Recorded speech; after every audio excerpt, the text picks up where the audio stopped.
Welcome to episode 6 of the Afterword, our series of conversations on books, reading, and the church. Here at the Westminster Bookstore, we believe that books and reading play an important role in our Christian lives. And so we started the Afterword because we wanted to share with you a little bit about the process behind what makes a good book great, as well as introducing you to some of our favorite authors. So far, we've hosted Dane Ortland, David Murray, Mark Vrogop, Trillia Newbell, Melissa Kruger, Ed Welch, and Darby Strickland. You can rewatch all episodes 1 through 5 on YouTube or listen wherever you get your podcasts. If you've enjoyed these conversations, we'd love for you to give us a positive review, as well as spreading the word to your book-loving friends.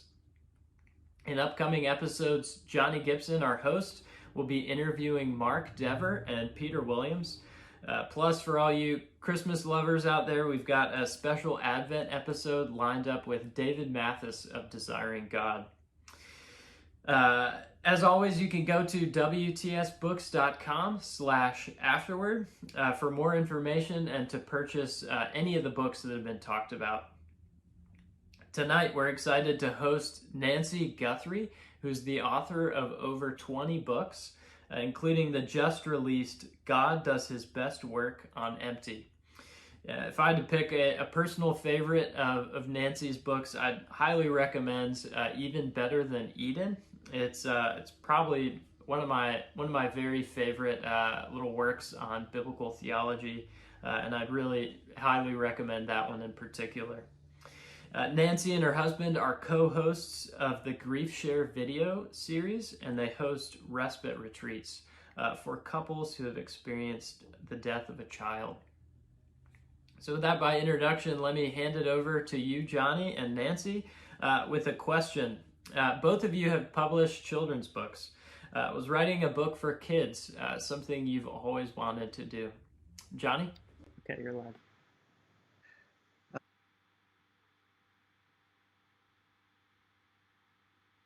To do. I sort of got into writing more out of a sense of calling and necessity after I'd done my theological training and was entering into ministry. The reason I wrote the kids' book really came out of a circumstance where my daughter had died, and I was trying to explain to my son Ben about the goodness of God in the midst of suffering. So the kids' book that I've written really has come out of a circumstance and out of necessity. Rather than any sense of feeling of skill or ability. So that's my part in children's books, really. What about you, Nancy? You've written about 20 books altogether, and they've really all been for adults, but you have written a kid's book called What Every Child Should Know About Prayer. Was this something that you were inspired to do, or did you get asked to do it? I think Westminster Bookstore might have had something to do with that. That 10 of those had put out an earlier book in the series, What Every Child Should Know About God, and it did. And so 10 of those, headed by Jonathan Carswell, wanted to do some more for the series and asked Westminster Bookstore, who might we ask to do that? And I don't know, maybe I'm making this up, but I think that they said, well, why don't you ask Nancy Guthrie? And I was thrilled because when I saw that earlier book in the series, the What Every Child Should Know About God, I mean, I just loved the art. I just think it's so superior to so much art in kids' books. And I was like, if that same person is going to do the art, I am totally in. And I loved getting to write about prayer. I mean, you know, there's something about writing for children. It really challenges you. In some ways, it's harder. I don't know if you found that or not. I mean, you have to use an economy of words, and they've got to be within the vocabulary of children, and to write about spiritual things. And for me, like when I was writing about the Psalms that use metaphor anyway, you know, and to try to be clear about what the psalmist was saying or other biblical passages. It was kind of challenging, but a good kind of challenge. Yeah, I think that's it, isn't it? It's trying to convey something profound in simple terms. So it's a good challenge. But yeah, I had the same experience, I rewrote The Moon is Always Round about 3 or 4 times, and actually even it was somebody who read one of the versions who gave me a bit of feedback and said, well, here's another way to think about writing it, and it sort of opened it up for me, gave me that perspective. Yeah. So let's just back up a wee bit and talk about how you first got into writing. How did you enter into the world of publishing? Well, I got a job right out of college at Word Publishing in Waco, Texas. Word was really known for being this big Christian music powerhouse. And my initial thought about working there was that I'd work in the music area because my whole identity at that point in my life was about being a singer. But I remember when I contacted them, they said, well, we have a job opening as a publicist in the book publishing area. And I was like, well, I like books. And so I went and applied for the job and got the job. And I was really fortunate that I'm one of those people who fell into my niche.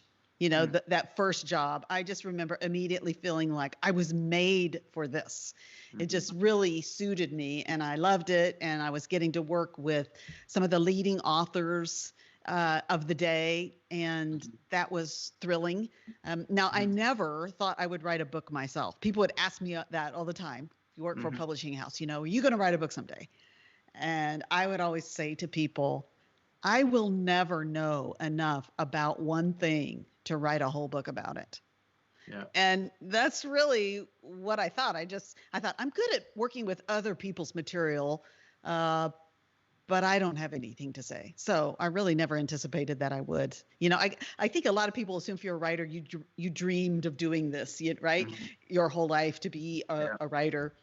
Not me. And the other thing is, honestly, Johnny, I'd be interested to know how you feel about this, is I don't see myself as a writer. I mean, I put author after my name because I do write books. But I read what some people write and the way they're able to put together words and paragraphs of such beauty. And I just look at that and I just think, I write, but I don't know if I'm bold enough to call myself a writer. And, I'm always trying to get better at it. But I think of myself more as a Bible teacher who writes it down and uses writing as an avenue to teach. But I'm really more about communicating the scripture. And that one avenue of that is through books. Yeah. How about you? I mean, do you think of yourself? I'm a writer. I mean, because you've written several books. Yeah, no, not at all. I only really got into reading when I was 18 or 19 on a gap year in South Africa. And so I didn't really read much until later on. And as I said earlier, it's more out of a sense of calling and necessity. Like I want to communicate something to the church. And I think I can do it through preaching, but also writing. I remember R.C. Sproul said that he can preach a sermon and it reaches maybe a couple of thousand people, but if he publishes a book, it reaches 100,000 people. And he was talking about the influence of books at the Reformation with Luther and Calvin and the importance of writing, you know, and I think that's what it is. You have a sense of burden of, I have a insight here, or I have a message and I want to get it across. So yeah, very similar to you. I'm not a natural writer. And isn't it amazing where books can go that you will never go, right? Yeah. You know, you and I both, I'm sure, get letters from people in places. You just think, how did my book ever make it there and have an impact there? And I'm really grateful for the power of books to go places that I'll never go. Yeah. And have you got a nice story of somewhere that was surprising? Oh, your books I have ended so up? many. I think the ones that amaze me most, a lot of times I'll get something from maybe Nairobi or somewhere else in Africa. Like maybe they picked up one of my books on the Mercy ship or something like that. Yeah. That's always pretty amazing to me. But I get letters from all over, and it's a great joy. Yeah. So, Let me tell you something funny though. Okay. So, some of my books have been published in other languages, including Portuguese. And when I get letters from Brazil, they're always in Portuguese as if they think I speak Portuguese. So rather than the book was translated into Portuguese. And when I went to Israel, David and I went to Israel maybe 8 or 10 years ago, and we had a tour guide who was from Brazil, and I told him that. I said, so why is this that it's only the people who speak Portuguese who write to me in Portuguese like they think that I speak Portuguese? And he said, yeah, pretty much everyone who speaks Portuguese in Brazil thinks that everybody does. So it always tickles me now when I get those, because I think, yep, once again, they think I speak Portuguese. I don't. Yeah. Yeah. Do you type them into Google Translate to see what Yes, I do sometimes. Yeah. Very good. Now, what was the first book you published? My first book was a little book called Holding On to Hope, Pathway to God, Suffering as a Pathway to God, something like that. Honestly, I can't really remember. So Holding On to Hope was my walk through the book of Job during the life of and then following the death of my daughter Hope. I was in a Bible study right before Hope was born, in which we were studying Genesis, and we took 1 week during Genesis to study Job. And this was 2 weeks before Hope was born. And I was so, I'd studied Job before. I'd written a paper on it in college, though I probably copied most of that out of something other book. But when I read Job that time, I just remember it really struck me more than it ever had before. Here was this man, Job, and it says, he loses nearly everyone he loves and everything he owns, and then he loses his own health. And then you read in Job 121, and he shaved his head and tore his robe, and he fell to the ground and worshiped. I just remember reading that and thinking, how did he do that? How is it that is his initial response, not after working it through? His initial response is to fall to the ground and worship, because I thought, I don't think that would be my response.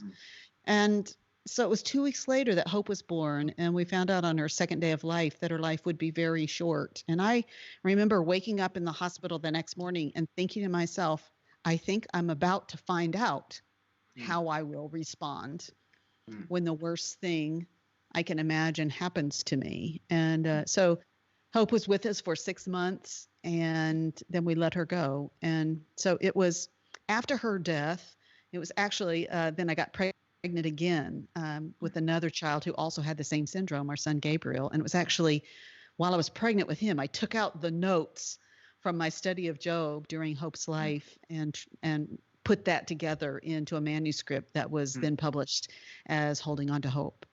Yeah, and it's been a great blessing to many, Nancy. I can speak from personal experience for Jackie and me, that and the 1 year book of Hope, I know, was a great blessing to Jackie in the midst of our grief of losing Layla. So thank you for putting into words what you were experiencing and walking through at that time. How do you think your writings matured since that first book? You've written other books on grief. You've written Bible studies. Your latest biblical theology book was even better than Eden and Saints and Scoundrels. You've written devotionals. You've put some collected writings together. How do you feel your writings matured over those years? That's a good question. Maybe somebody else might be a better judge than I am. I won't say matured, because that seems presumptuous to assume it has, but I will say changed. I wonder if you feel this way. Oftentimes, almost by the time a book actually gets printed, I look at it and think I wish I'd said things differently. And certainly in my early books, I feel a lot that way. I think most of the difference comes from discovering Reformed theology and biblical theology. I'm grateful I had a real solid sense in writing Holding On to Hope in the 1 year book of Hope in regard to the sovereignty of God, which is at the heart of Reformed theology. But what I hadn't totally figured out yet is how to put the gospel at the center of everything. So like in that book on Job, absolutely, I think it's a helpful book. If I were writing it again today, I would get to Christ more. the story of the true innocent sufferer, the one who suffered, who shows us how to suffer perfectly and faithfully, the one, and I do think I put this in there, that he is the Redeemer, right? That when Job says, I know that my Redeemer lives, he couldn't have described him in the person of Jesus. And yet I think that's who he saw by faith. And that he would, once again stand on the earth, which is, it's the resurrection of Jesus that makes that possible. But anyway, all that to say, there are ways, especially like, and then maybe in my second one, the 1 Year Book of Hope, I look back and I think I'm better at handling certain scriptural passages now. I'm certainly have a much stronger conviction to make sure that I'm not using a passage of scripture to say what I want to say, but instead my aim is to look at a passage and say, okay, what did the original author intend to communicate to the original audience? How do I read and interpret that through now the lens of the life, death, and resurrection of Jesus Christ, and then draw an application from it? Because I want the point I make to fall in line with the point of the original author, and not take a passage of scripture and use it to say something I want to say, which can be so easy to do. Yeah. And I want to get on to that later with your latest book, God Does His Best Work with Empty. And so I'd like to come back to that, about your method of doing biblical theology. Just on your writing, what aspects of the process of writing do you enjoy, and which bits do you hate? Oh, golly, that's good. What do I enjoy? I enjoy discovery. I enjoy research. I mean, people ask me all the time, I wonder if they ever ask you this, like, do you go away to write a book? Because lots of writers will talk about that, right? Like, I went away for 2 weeks to a cabin. I just don't get that at all. I've never done that. First of all, I need my books, and I just write in the context of normal life every day. And maybe, and what writing a lot of days looks like for me looks like studying and reading, and nothing gets down on the page, because maybe I am trying, I'm looking at a passage, I'm doing lots of reading about it. And my big challenge is to figure out what is that author trying to communicate? And then how am I going to communicate that? How am I going to organize what I say about it? How am I going to get into it in a way that will draw in my readers? And that has to happen before anything gets on the page. And so I think I like that part. I like the challenge of it.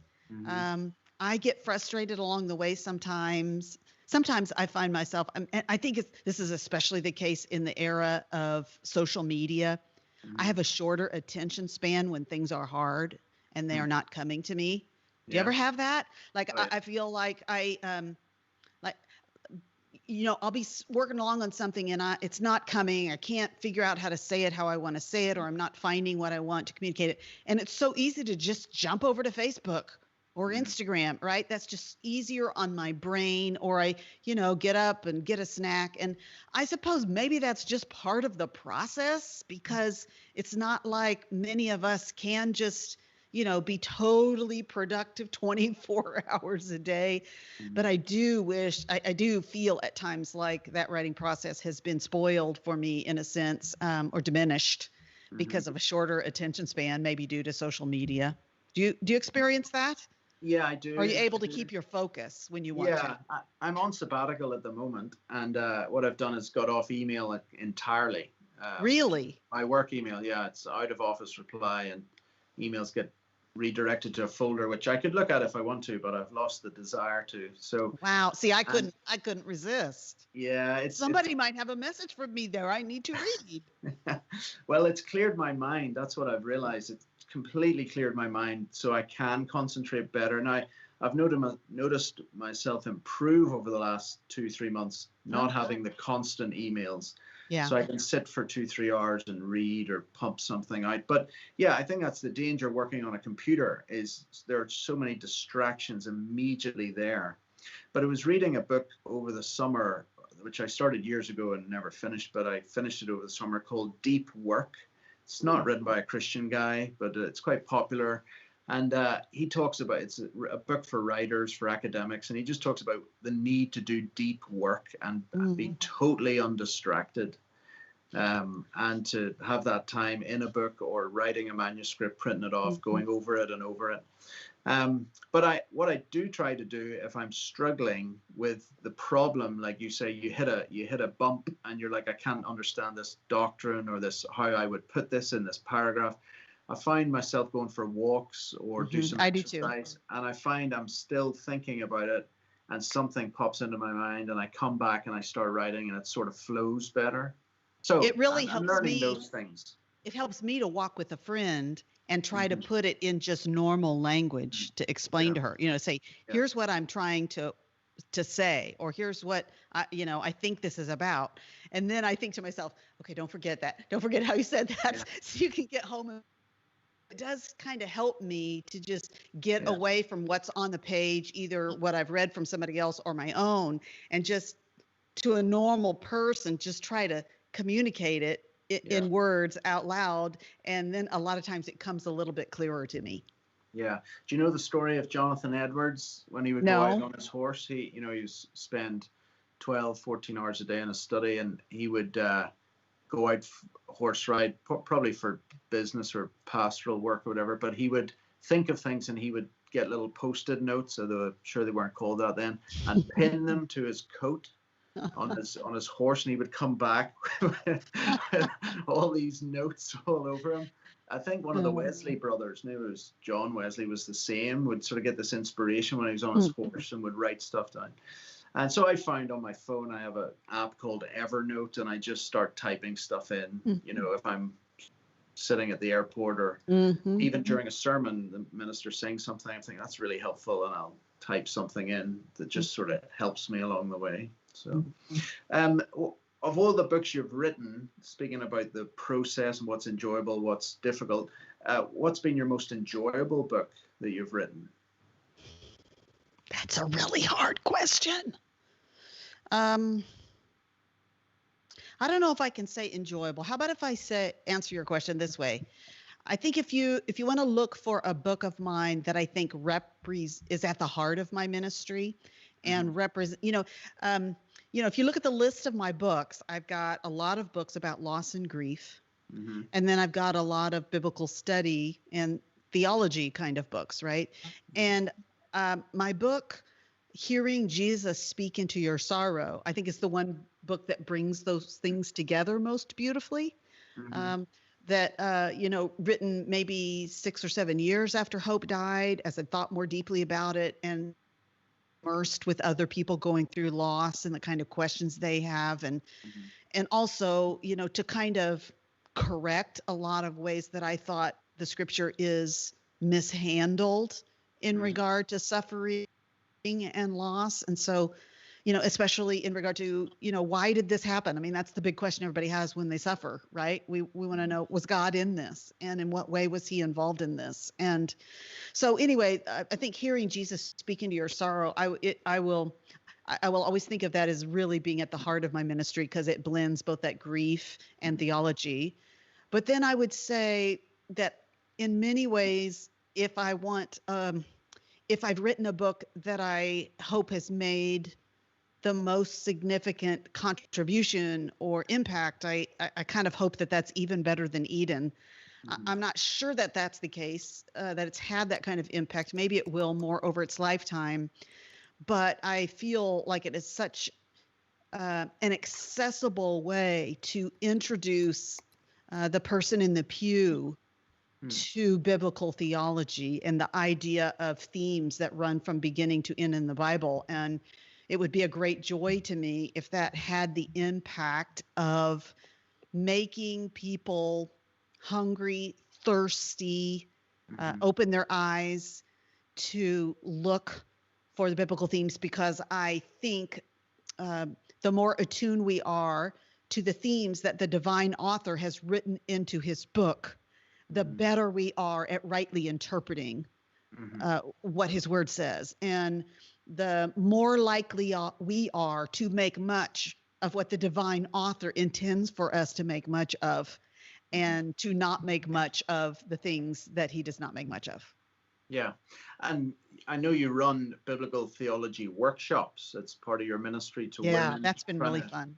Train women how to read the Bible from left to right in a redemptive, historical way. Do you want to share with us a wee bit about those workshops? Yeah. And maybe what different form they've taken during COVID-19? Yeah, I started offering those around the country in the fall of 2019. So I did maybe 12 or 13 of them before that day came in the middle of March, when suddenly they told us we couldn't go anywhere anymore.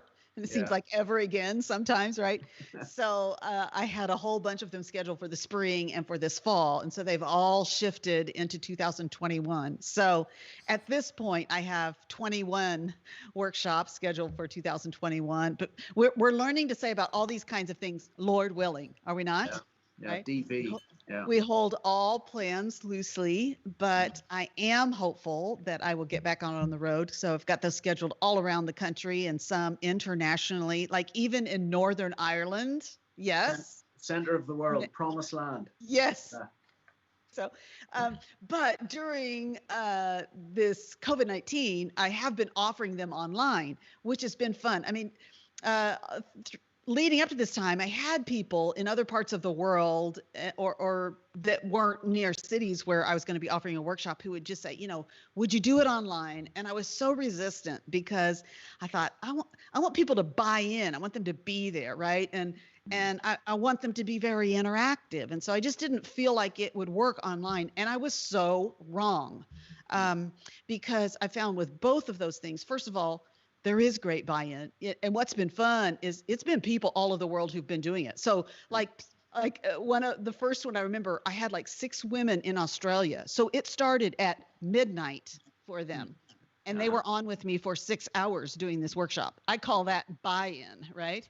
But then, I interact with people via chat, and I had one woman say that she thought she enjoyed it more than she would a live workshop, because, my face was as big in the screen as it is on this screen right now. And she said, that was better for her to be able to see my expression than, just being a face way up on a platform. So they've actually been great. I'm only doing one more before the end of the year on October 24th. So if anybody's listening and you'd like to join me for a biblical theology workshop, just go to nancyguthrie.com, because I'd love to have you join me.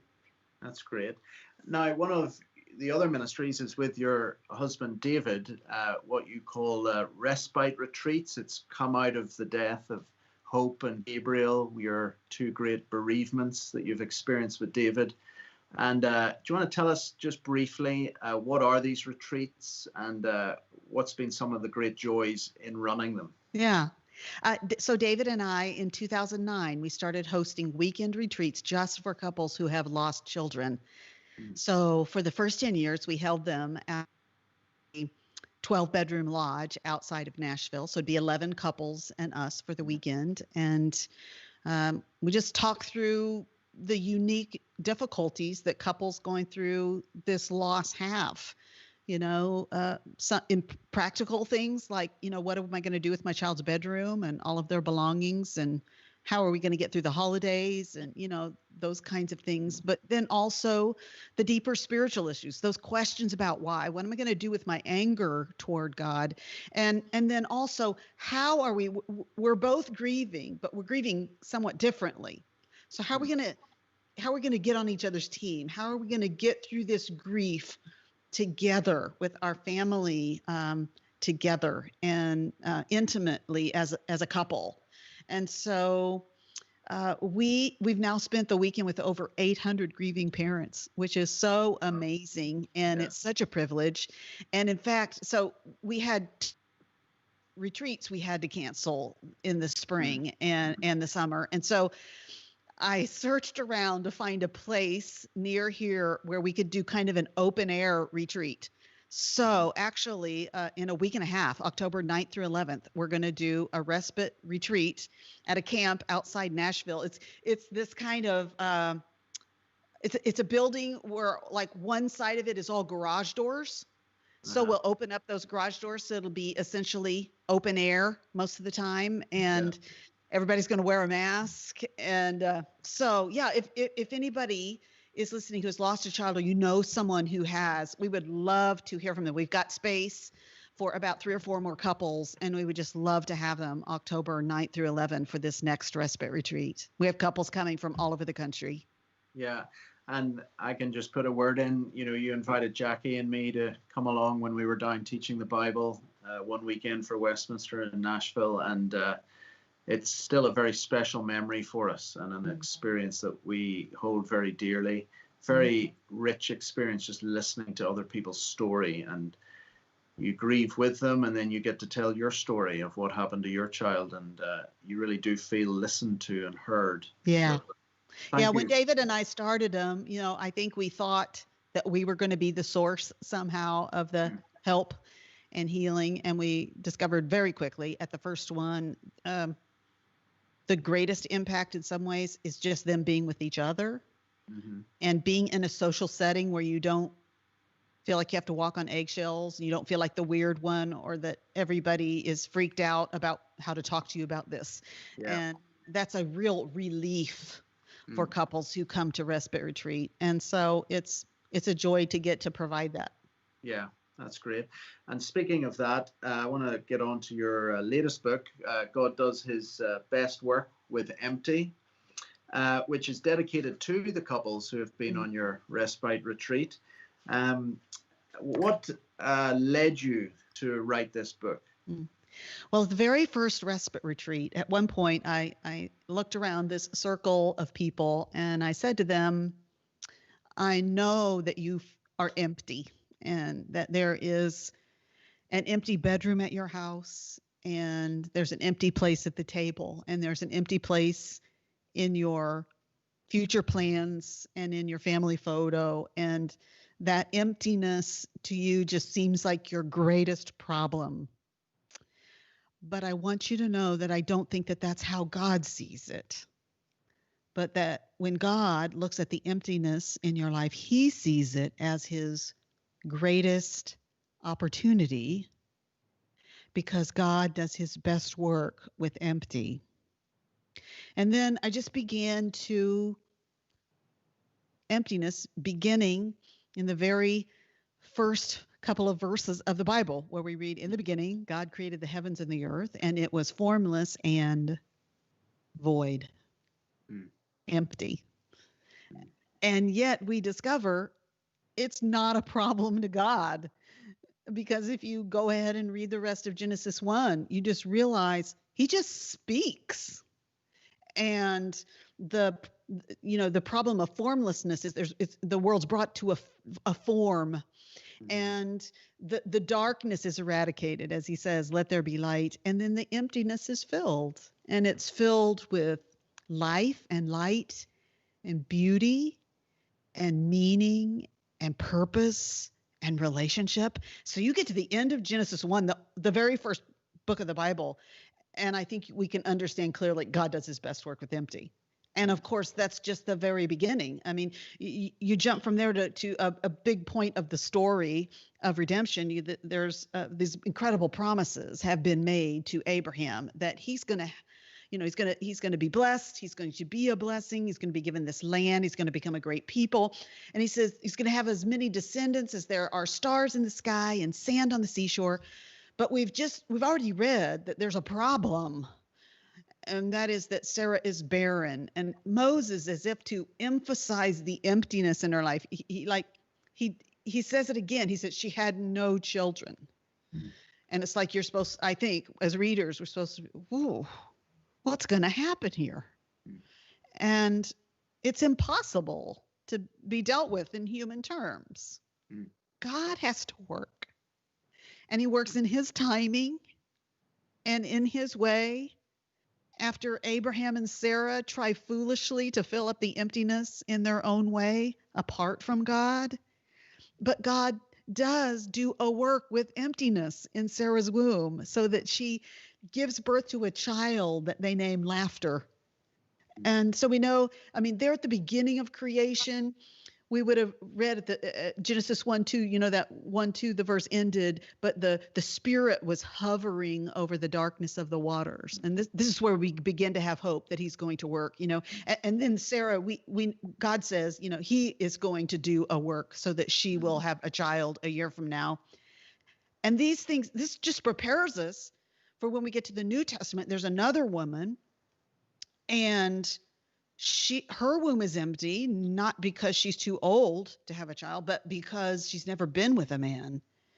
But the angel comes to her and he says, once again, that the Holy Spirit is going to overshadow her and that her womb is going to become filled with the very life of God.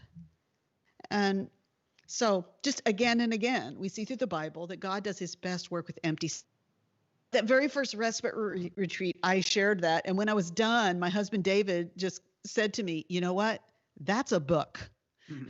He loved that line. And I've used it, every retreat since then.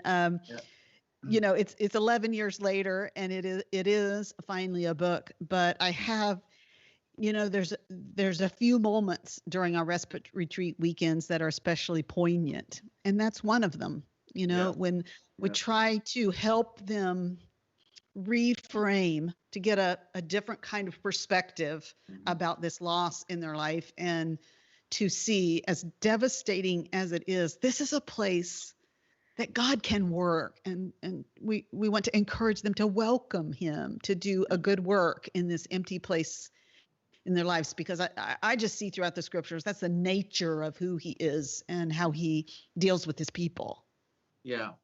And well, next time David says, I think there's a book in that, you just tell him to write it. Yeah, write it yourself. Write it yourself, David. Come on.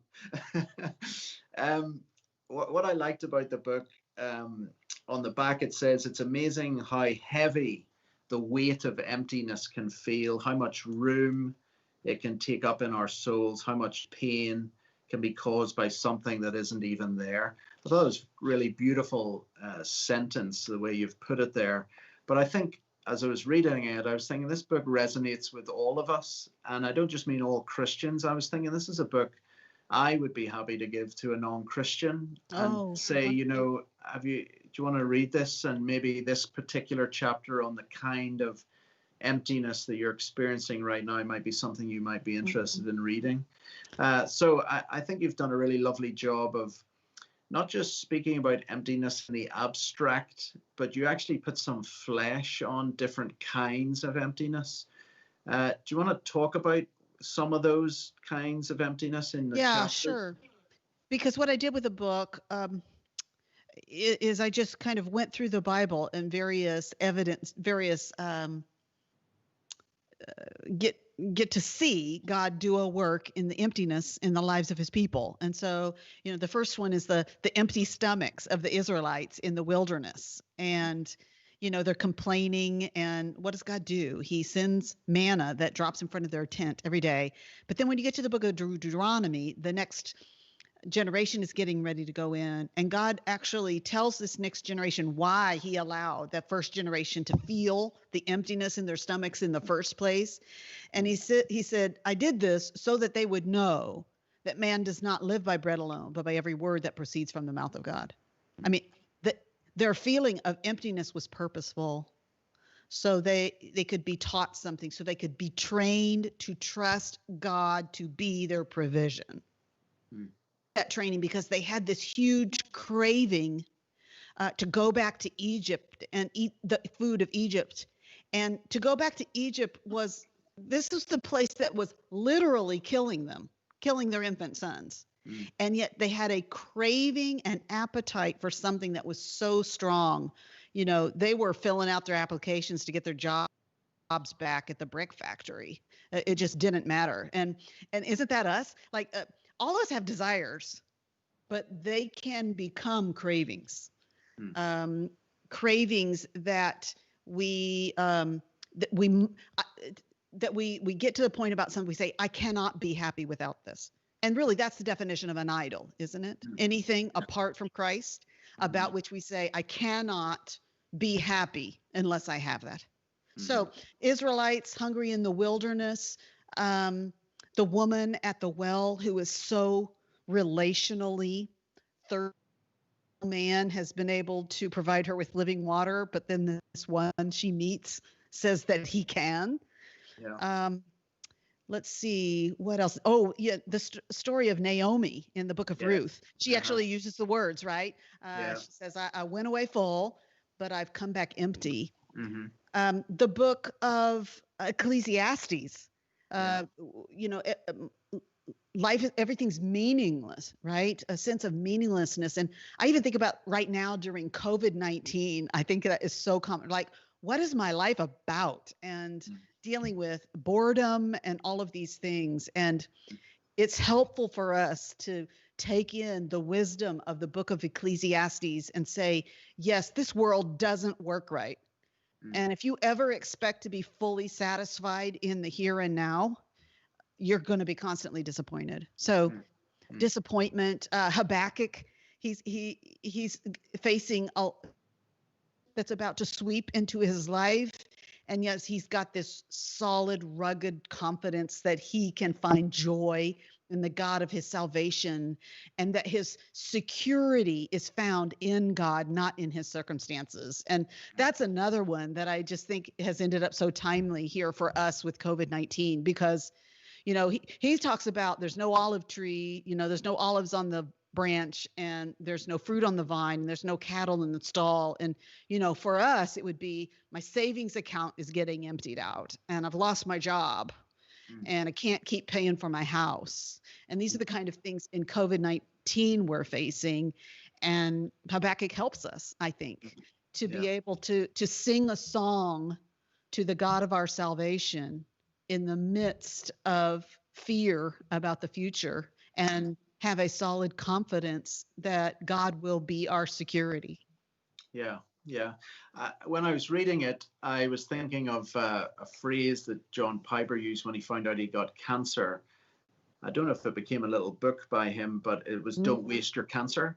Yeah. And I thought this book is a really good way of saying don't waste your emptiness. Yeah. We all experience emptiness in a different way, in a different form, at different stages of life. And I thought what you're really trying to get across is, don't waste your emptiness. God's trying to teach you something, like he was trying to teach the Israelites in the wilderness, that man does not live by bread alone. And I thought there were some really lovely practical applications with these different manifestations of emptiness. One of the things you do, which you've touched on already with your book, Even Better Than Eden, what I appreciate was you start with the problem of the particular manifestation of emptiness, but then you go to the Bible and you trace that kind of emptiness all the way through, and you start with Eden where there was no emptiness. Then you go to the fall, and because of the fall we experience this kind of emptiness. Maybe it's loneliness. But then God comes to dwell in the tabernacle and in the temple, and in Christ, God with us. His Spirit comes down to dwell in us, and then we're waiting to see God face to face, where we won't have any loneliness ever again. And I really appreciate that in each chapter, you're really doing a mini biblical theology. You're really doing redemptive historical hermeneutics as you're dealing with that particular aspect of emptiness. Where did you first come across this redemptive historical biblical theology flow? What people or books influenced you? And where would you encourage someone to start? Because as you said, you're not just wanting to give people random proof texts to give them a bit of comfort. You want people to read their Bibles better in the midst of their emptiness, in the midst of their grief. What was your influences? What books helped you? What people have helped you in that regard? Let me say first, Johnny, one thing that really drove me in putting together this book, I thought about the typical books you see on the shelf at, say, a Costco or a Sam's in the Christian section. section. You've probably never been to Costco or Sam's, have you? Um, but if you ever went to one, all right, what you see, you see a Joel Osteen, you see a Joyce Yeah. Meyer, and some of these others, and they're very felt needs driven. Yeah.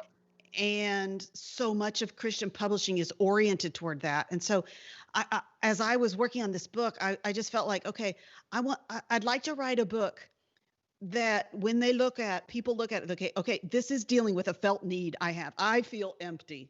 Yeah.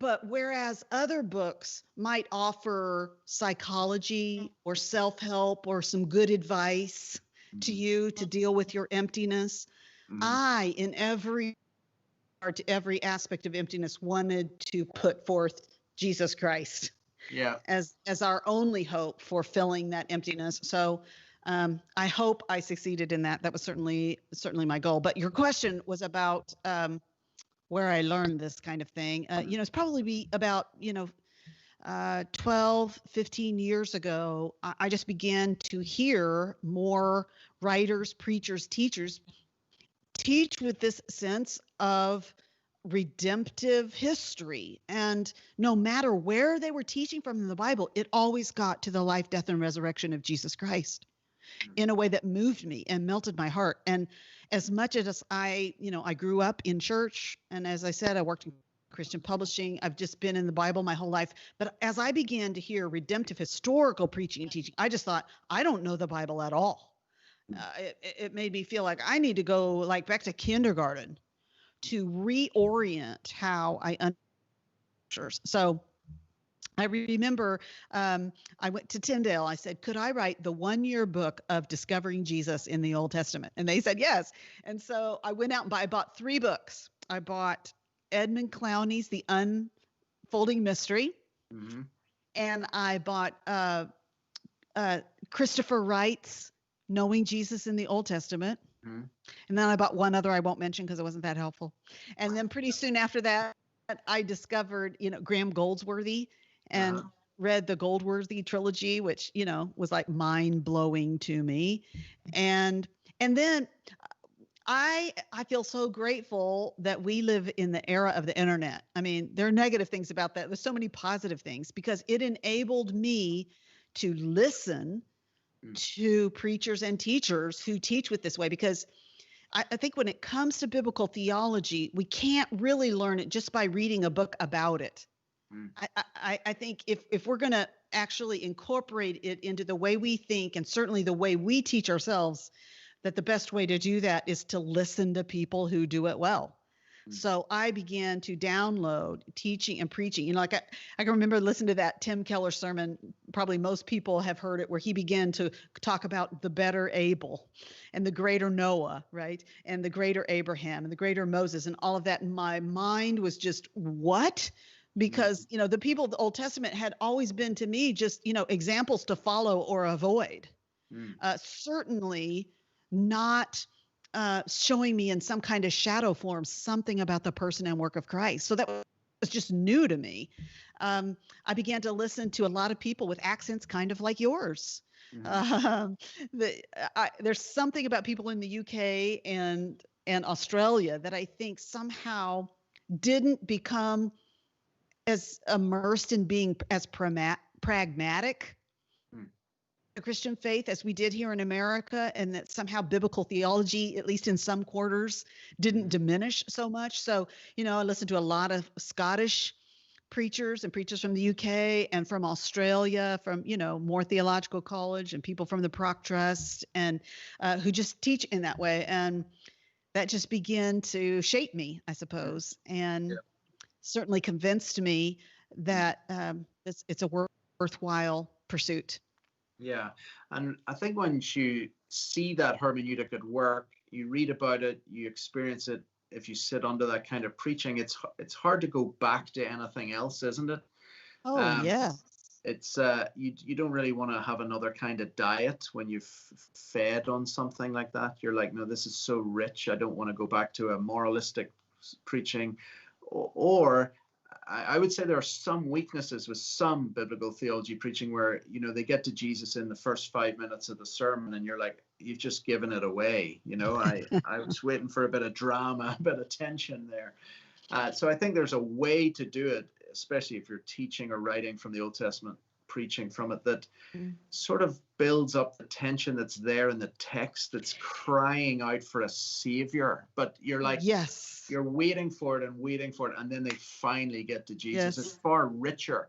I talk about, if you get to Jesus too quickly, I say this to my students here, it's, you sort of give people an anemic Jesus. It's like the obvious Jesus, and an anemic one. Whereas if you leave it and get all the richness out of the text, then you see Jesus in a far greater light, you know. And it has to really flow out of that specific text, right? So that you get to Christ uniquely through that text, so that almost if that's all you heard from the sermon, you might know exactly what text they were preaching from, because it so uniquely presents Christ. Because I think some people perceive it this way, it just begins to sound tacked on, maybe if it sounds the same every time. But when you are focused on the text, and when there are images in the text, words, phrases, ideas, and you use those to get to Christ, it's so rich and so real. You know, I'm fortunate. You've met my pastor, Nate Sheridan, and I have a fabulous pastor. And one thing I love, it makes me so happy to sit under preaching week by week that I know he's going to get to Christ, and that it's going to be beautiful. And so I'll go into church and I'll open up the bulletin and I'll look at the passage he's going to be preaching on. And if it's, especially if it's a passage I've never worked on before, and I'll look at it, and sometimes I think, boy, I can't see it, you know, because I haven't been working in the text all week. And my initial impression, I just look at it, I'm just like, I don't know how I don't know how you're going to get to Christ from here, you know. But then sure enough, he does, and my heart sings, you know, because it's so beautiful, and it's not tacked on, it's authentically from the text, and makes me so happy. Yeah, it's great. And this is one of the things I've appreciated about your books, Nancy, and this one is sort of in that similar vein, where each chapter is a little mini biblical theology, and it doesn't sound samey, because again, you're taking it from particular texts and letting the text drive how you're going to articulate this particular manifestation of emptiness and how God fills that emptiness, you know. Now, just to bring this to a close, you close your book with referring to a prayer of Paul's, and it's the prayer in Ephesians 3, 14 to 19. And I thought, of course, you've used this one, because it ends with saying, Paul prays that they might know the love of Christ that surpasses knowledge, and that you may be filled with all the fullness of God. Do you want just very briefly to say, why do we need as Christians to hear that particular prayer? Yeah. Well, first of all, let me say this. I worked on a talk just on emptiness, like a one-time talk about a month ago. So, you know, after the book is even out. And when I did that, I realized that I really shouldn't have started even talking about emptiness and fullness just with Genesis 1-2, with the emptiness of the world, because I really should have started with before the beginning. And before the beginning, what we would see is God is full. You know, see God in his divine fullness. You know, he's not missing anything. He doesn't have a modicum of any of his characteristics or perfections. God is full to overflowing. And what does he do? He creates the world, and he creates man and woman, and his desire is that his glory would be shown, you know, that would cover the earth as the waters cover the sea. And all of that flows out of his divine fullness. So I wish I'd started there a little bit more in the book, but and so then when we get to this prayer of Paul, we realize this is what we need. I mean, you and I can try to fill up the emptiness in our lives with so many things, can't we? You know, scrolling through the internet, alcohol, shopping.